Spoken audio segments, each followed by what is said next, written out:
No other profession calls on its practitioners to lay down their lives for their art, save the armed forces and, in Sri Lanka, journalism. In the course of the past few years, the independent media have increasingly come under attack. Electronic and print media institutions have been burnt, bombed, sealed, and coerced. Countless journalists have been harassed, threatened, and killed. It has been my honor to belong to all of those categories, and now, especially, the last. I have been in the business of journalism a good long time. Indeed, 2009 will be the Sunday Leader's 15th year. Many things have changed in Sri Lanka during that time, and it does not need me to tell you that the greater part of that change has been for the worse. We find ourselves in the midst of a civil war ruthlessly prosecuted by protagonists whose bloodlust knows no bounds. Terror, whether perpetrated by terrorists or the state, has become the order of the day. Indeed, murder has become the primary tool whereby the state seeks to control the organs of liberty. Today, it's the journalists. Tomorrow, it will be the judges. For neither group have the risks ever been higher or the stakes lower. Why then do we do it? I often wonder that. After all, I too am a husband and the father of 3 wonderful children. I too have responsibilities and obligations that transcend my profession, be it the law or journalism. Is it worth the risk? Many people tell me it's not. Friends tell me to revert to the bar, and goodness knows it offers a better and safer livelihood. Others, including political leaders on both sides, have at various times sought to induce me to take to politics, going so far as to offer me ministries of my choice. Diplomats, recognizing the risk journalists face in Sri Lanka, have offered me safe passage and the right of residence in their countries. Whatever else I may have been stuck for, I have not been stuck for choice. But there is a calling that is yet above high office, fame, lucre, and security. It is the call of conscience.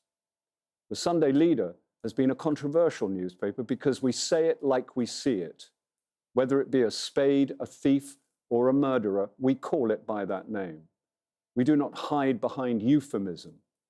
The investigative articles we print are supported by documentary evidence thanks to the public spiritedness of citizens who, at great risk to themselves, pass on this material to us. We have exposed scandal after scandal, and never once in these 15 years has anyone proved us wrong or successfully prosecuted us. The free media serve as a mirror in which the public can see itself sans mascara and styling gel. From us, you learn the state of your nation, and especially its management by the people you elected to give your children a better future. Sometimes the image you see in that mirror is not a pleasant one. But while you may grumble in the privacy of your armchair, the journalists who hold the mirror up to you do so publicly and at great risk to themselves. That is our calling, and we do not shirk it.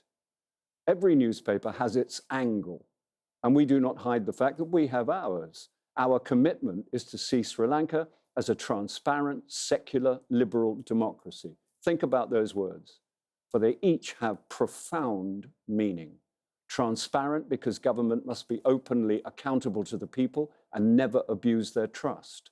Secular because in a multi-ethnic and multicultural society such as ours, secularism offers the only common ground by which we might all be united. Liberal because we recognize that all human beings are created different and we need to accept others for what they are and not what we would like them to be.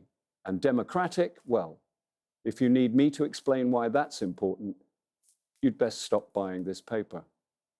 The Sunday Leader has never sought safety by unquestioningly articulating the majority view. Let's face it, that is the way to sell newspapers. On the contrary, as our opinion pieces over the years amply demonstrate, we often voice ideas that many people find distasteful. For example, we have consistently espoused the view that while separatist terrorism must be eradicated, it is more important to address the root causes of terrorism and urged government to view Sri Lanka's ethnic strife in the context of history and not through the telescope of terrorism. We have also agitated against state terrorism in the so-called war against terror and made no secret of our horror that Sri Lanka is the only country in the world routinely to bomb its own citizens. For these views, we have been labelled traitors, and if this be treachery, we wear that label proudly. Many people suspect that the Sunday leader has a political agenda. It does not. If we appear more critical of the government than of the opposition, it's only because we believe that, pray excuse cricketing argot, there is no point in bowling to the fielding side. Remember that for the few years of our existence in which the UNP was in office, we proved to be the biggest thorn in its flesh, exposing excess and corruption wherever it occurred. Indeed, the steady stream of embarrassing exposés we published may well have served to precipitate the downfall of that government. Neither should our distaste for the war be interpreted to mean that we support the Tigers. The LTTE are among the most ruthless and bloodthirsty organizations ever to have infested the planet. And there is no gainsaying that.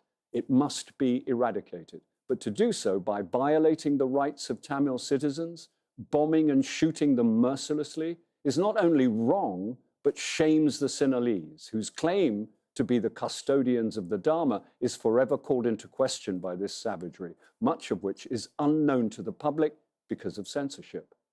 What is more, a military occupation of the country's north and east will require the Tamil people of those regions to live eternally as second-class citizens, deprived of all self-respect.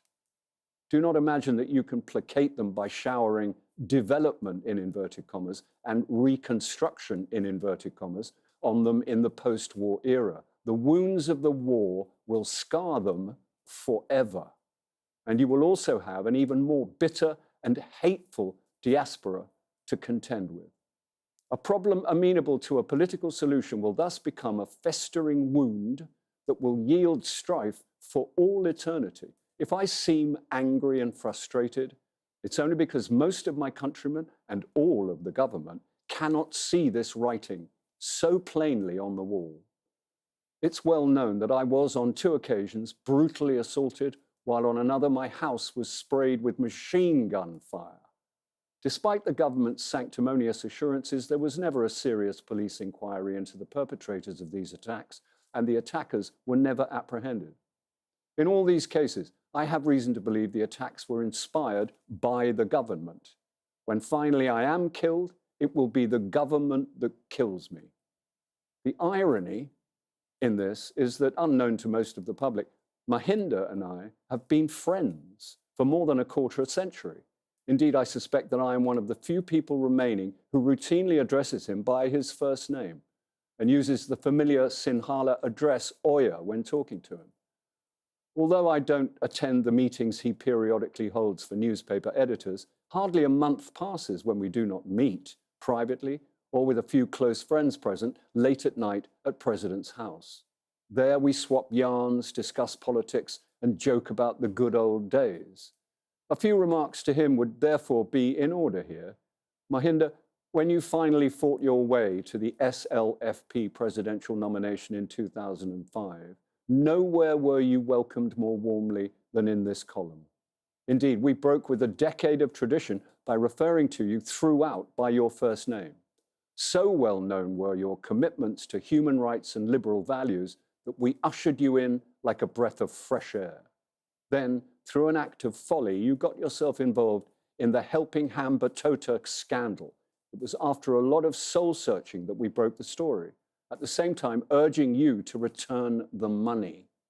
By the time you did, several weeks later, a great blow had been struck to your reputation. It is one you are still trying to live down.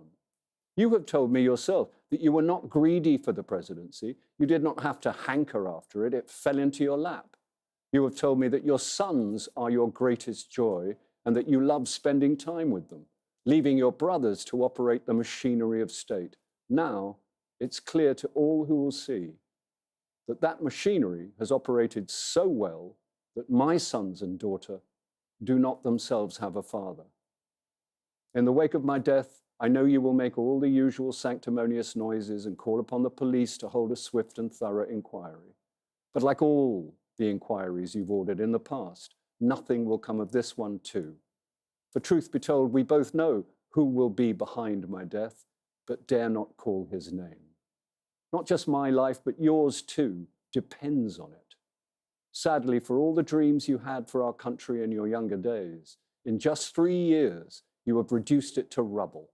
In the name of patriotism, you have trampled on human rights, nurtured unbridled corruption, and squandered public money like no other president before you. Indeed, your conduct has been like a small child suddenly let loose in a toy shop.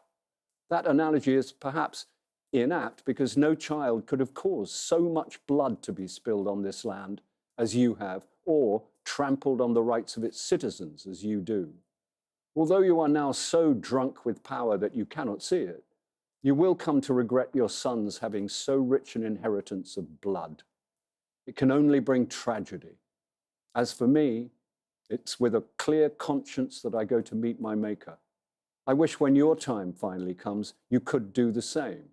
I wish, as for me, I have the satisfaction of knowing that I walked tall and bowed to no man, and I have not traveled this journey alone. Fellow journalists in other branches of the media walked with me.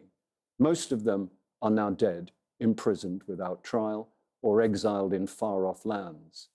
Others walk in the shadow of death that your presidency has cast on the freedoms for which you once fought so hard.